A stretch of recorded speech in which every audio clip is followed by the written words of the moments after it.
2 هفته در مشهد اردو داشتیم، تمرینات خوبی رو پشت سر گذاشتیم و سعی داشتیم با یه آمادگی خیلی خوب بریم و برای اولین بار با تیم ملی برزیل قهرمان جهان بازی کنیم. تورنمنت خیلی خوبی بود، مخصوصا بازی با تیم ملی برزیل و همچنین با تیم ملی ایران که قهرمان آسیاست.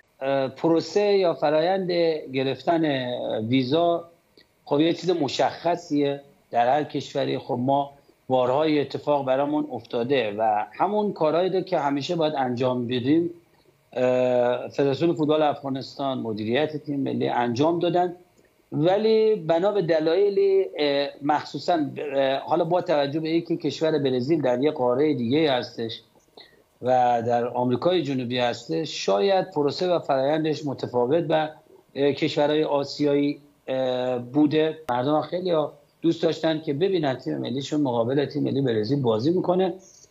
من فکر میکنم شاید اون اتفاقاتی که برای ویزا گرفتن در برزیل یا ممکنه در کشورهای اروپایی برای کشوری مثل افغانستان یا ایران یا کشور مشابه بیفته متفاوت از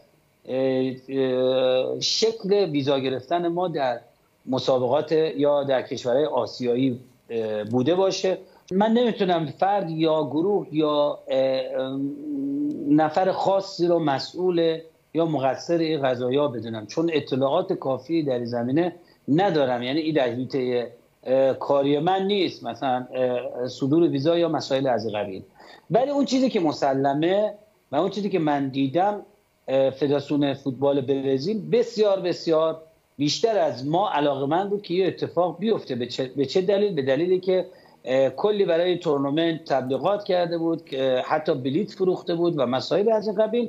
حتی ما برای کشور ایران گاهی وقتا دیدیم که یا تمام بازیکن‌ها یا برخی از اونها براشون ویزا صادر نشده. مثلا در مورد مشابه فکر کنم 1 سال 2 سال قبل تیم ملی ایران در آمریکا برای والیبال مسابقاتی داشت که نتونست چند نفر بازیکناش بره، یا در رشته‌های دیگه، رشته‌های انفرادی، حتی کل تیم نتونستن ویزا بگیرن. این برمیگرده به اون سیاست‌های دولت که باز ممکنه فدراسیون فوتبال برزیل در جریان اون قضایا نباشه. بازی با 2 تا تیم بزرگ دنیا که تو رنکینگ اول تا 6 دنیا هستش بسیار برای ما اهمیت داشت و خیلی کمک میکرد به آینده فوتسال افغانستان، هرچند که به هر حال ما روال کار خودمون ادامه میدیم.